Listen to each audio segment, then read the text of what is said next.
The Chariot. It's interesting to be making this video right now because it's a card I associate with motion, and I have literally never felt more, like, inert in my life. I feel like Yogi Bear. I have had it, boo-boo. You know what I mean? Like, get me a picnic blanket and somewhere to hibernate, and I'll see you in April. Like, come on. You know? Maybe it's winter, I don't know, but boy. Interestingly, Yogi Bear and Boo Boo were like the only positive gay role models that were on TV when I was a kid.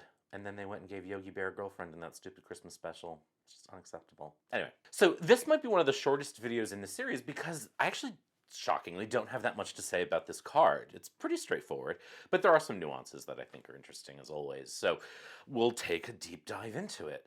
Now, I said just a minute ago that it's a card I associate with motion and forwardness. And, you know, if you look at the Golden Dawn tradition, it actually is sort of a block and it's stationary. I guess inert is a good word for it, but I don't really pay much attention to that. And if you have been watching these videos, you know that I really don't really care what the Golden Dawn thought. So oftentimes in readings, I find that the Chariot does sort of represent a vehicle of some kind, you know, even metaphorically. So something can be a vehicle for progress, you know what I mean, or it can be a vehicle for change, but it can also just be a car. And by extension, if you think about what a car is, it's a motor, it's a machine, you know, and so in that way, the card can represent machines of any kind. Or people who operate them, machinists, drivers, mechanics. Do you know what I mean? So, in a sense, that card can represent cars, but also what cars are and what make up cars. You know, and if you were to pair it with something like the Wheel of Fortune, you could think of it as the cogs in the machine, or a sort of endless cycle of machinery. You know, if you think back to that, like, silent movie, I think it was Metropolis, where like the guy gets caught up in the cogs of the wheels of the machinery, you know, very sort of German expressionistic, but like comedy. Anyway, you know, you have this sense of like an endless machine just sort of cranking out object after object after object when you're working with something like the Wheel of Fortune. And so, you know, again, it's sort of about teasing the idea of the chariot into a vehicle and then a vehicle into a machine and then a machine even into a metaphor for life, which is really all we're doing here, you know, as I say time and time again. And so when you start pairing cards like this, you get some really interesting results. The Chariot and Death, for example, might suggest a car breaking down. The Chariot and the Wheel and Death might suggest a factory closing or a machine kind of meltdown, you know? Like these little combinations are really fascinating.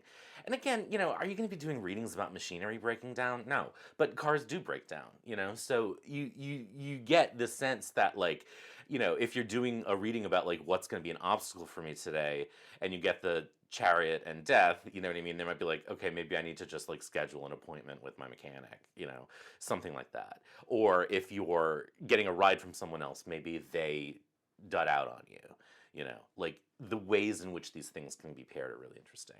The Chariot and Temperance might suggest driving slowly or going slowly generally. And then Knights with the Chariots could suggest drivers in general or driving fast, racing. It's always about context, but you get the point. It's like when you start thinking about the cards beyond the way that the Golden Dawn, or you know, even non-Golden Dawn, even the way modern tarot teaches us that it sort of has these big metaphorical meanings, they actually can have very daily ones. You know, and that's the whole point of this series. You know, I got a comment about like how unspiritual I was being, and I was like, sort of like, yeah, that's like the whole point. And I've said many times, like, you don't have to give that stuff up if you need it. I'm just saying, like, this is literally a series called Majors on Earth. Like, that's what we're talking about. So let's say you're doing a reading about having a fight with your spouse or your partner, right? And you're like, why are we always fighting? What's going on? And you draw the Chariot. It might suggest that one of you always has to be in the driver's seat. One of you is always pushing or moving forward, and the other one isn't. You're not really on the same page. Or one of you feels like the driver and one of you feels like the passenger. You know, and again, if you think about something as simple as a combination of the Chariot and a card like Death, it could be that like one of you wants to go ahead and the other one's like, no, I'm disengaging. You know what I mean? So I want to have this conversation, I want to face this conflict, and the other one's like, no, I'm not doing it, shuts down, goes away. It's also interesting to think about the fact that, though I've made the Chariot pretty banal here, there are historical ways of thinking about the card that do elevate it a little bit. You know, a chariot was not an everyday vehicle, not even an especially practical one. You know, it was a vehicle of war and a vehicle of victory. You know, you would see it in parades, you would see it in battles. And so it could represent any kind of special occasion vehicle. So a limo or even like an army tank. Do you know what I mean? Because it's not just a vehicle, it is a vehicle driven for a specific purpose. So if, for example, you're reading for someone who has a specific kind of job, the vehicle could represent that, you know, that specific vehicle, a limo driver, or someone in the military.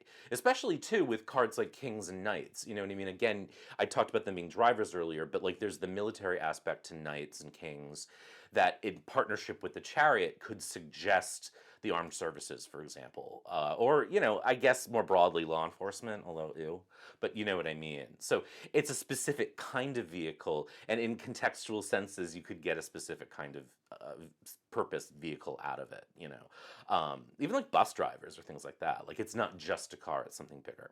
Other combinations that just pop into my mind are things like the chariot and the lovers suggesting, you know, a relationship moving really fast. Or it could even be like a walk of shame, you know what I mean? Like, seriously, you know, you're getting in your car and you're walking away from something. And this is something I haven't talked much about, but like the position of the cards. So if it's like the chariot and then the lovers, then it's maybe racing towards this relationship. But if it's the lovers and then the chariot, it's like running away from it. So, you know, just the positioning can be interesting because on one hand, you have someone who's like, yes, get me into this. And then on another hand, you have someone like, get me the hell out of this. So, you know, and other cards could do that. If there's cups and wands, of course, you know, sex, love, all of those things. Coins and swords may suggest like, I'm just sort of ambivalent about this relationship, and I really do want to get out of it. You know, the tone, the tenor of the situation can really be impacted by the dominance of certain elements in a spread. You know, and as I'm thinking about like the future beyond the majors in this series, like I might do a series on the elements just to kind of talk about how I work with them day to day. Although that also makes up a big portion of my foundations class, and I don't want to like give away the store, so we'll see. One thing that you can do when you don't have any readings to do is literally just play with the cards and like pull out a card like the Chariot, and then shuffle the deck and just start pairing it in different ways and seeing all the different contexts and the different arrangements you can make and how those arrangements change the reading, change the meaning. And you know, you can do readings for anything. You could do readings for I mean, I started this channel doing readings for fairy tale characters based on a book that I had read called Tara Tells the Tale, and it was just like a way for me to just like practice and to play and to both explore what I was learning, but also what I had learned, and to share that with you. So like taking out your deck and just saying, okay, today I'm going to look at the Chariot, and then start pairing it with all the other cards in the deck can be really great practice and just a really good way to like it's like doing, you know, scales on the piano. It's a good way to like keep the muscles working when you're not actively reading. That's good practice too because it can help you when you're stuck in a reading. You know, if you're just not feeling it, if the reading isn't springing to life, having these like exercises that you do kind of forces you to sit down and ask yourself really interesting questions as a reader. And sometimes as a reader, like the main thing I have to do is start asking myself questions about what I'm seeing if things don't spring to life. One of the things I do when I'm writing the scripts for these videos is I sit down and I ask myself questions like, what is a chariot for? What is it for historically? What lines can I draw between it and real life? Who would have this? Who would use this? Who would not have it? And these kinds of things just sort of like start cracking open the card and making me think like, oh yeah, the chariot's a vehicle. What's a vehicle? It's a machine. Where do machines get made in a factory? You know, and these little word associations, these little kind of tangents really are really interesting because they can crack open a reading suddenly. As you're asking yourself these questions about cards and card combos, you suddenly go like, "Oh yeah, you know, it's this." And that connects to the question here. And some people might say like, "Well, that's not good reading." You know what I mean? Like if I look at the Chariot and I decide that it's a machine, but I have no evidence for that, then that's not good reading. Of course it's good reading. You know what I mean? You figured out a way to contextualize the Chariot in the context, and that is the whole point of doing what we're doing. You know, so playing these games of like sitting with the cards and flipping through them and looking at different combinations and saying, what could that mean with this question? What could that mean with that question? What could that mean in a general reading? Even though I hate general readings, can really just get your muscles working that way. It trains your brain And really, what you're doing when you're learning to read tarot is training your brain. You're learning a language, and you have to learn all the different idioms and synchronicities and asynchronicities and whatever that help you understand language. Because language is more than the grammatical rules, it's also the nuances. You know, you could take a language class in Italian or French, but that doesn't mean you can write poetry in it because you don't have the nuances of the language yet. You know, it takes an immersion in a language to fully be able to create poetry. And I guess in a way, tarot is taking the language of the cards and creating poetry, but poetry that makes sense, you know, poetry that answers questions. Finally, I think there are some interesting cultural associations that you can make to the cards, depending on your own lived experience and those of your ancestors, right? Like chariots, for example, do have the historical meanings that I talked about, which is the suggestion of war and victory. But the chariot also has had cultural, poetic, metaphorical meanings in cultures throughout the world. And, you know, just in United States history, for example, the enslaved people had these spiritual songs like Swing Low, Sweet Chariot, which is deeply connected to this longing for something better and more just. You know, and so like if you are a descendant of a community like that, you can find in cards like these things these deep connections. And Swing Low, Sweet Chariot's an interesting example because it was written by a man named Wallace Willis, who was of Choctaw descent, but it became incredibly ingrained in the communities of people longing for freedom.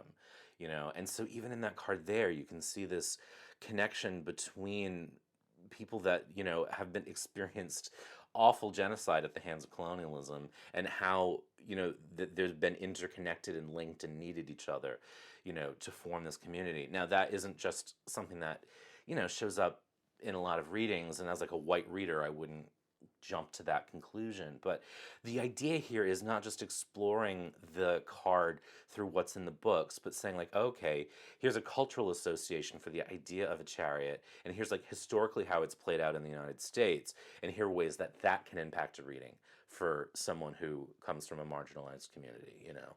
Like the point is again to sort of dig beyond the obvious and say, okay, there are associations, functions, ideas about these cards, these concepts that can really add nuance into readings, even beyond, you know, the obvious, the machinery. You know, there's this deep longing for freedom there, you know, for justice, and there's that tied to the chariot too, if you want it to be. It's not there if you don't.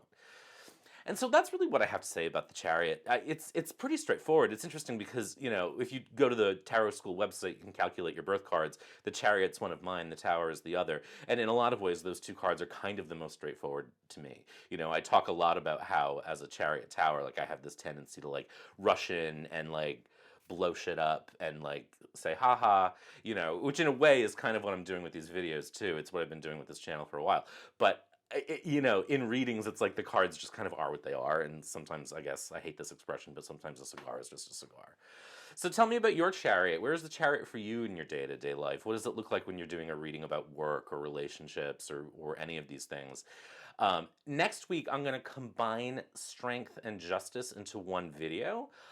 They're fairly straightforward, but because they have different places in the deck depending on what system you're using, I decided to put them together, and because they are so kind of connected to me in a way which I hadn't thought about before. So as always, let me know what you're thinking. Hope you're doing well, hope you're staying healthy, hope you're being safe.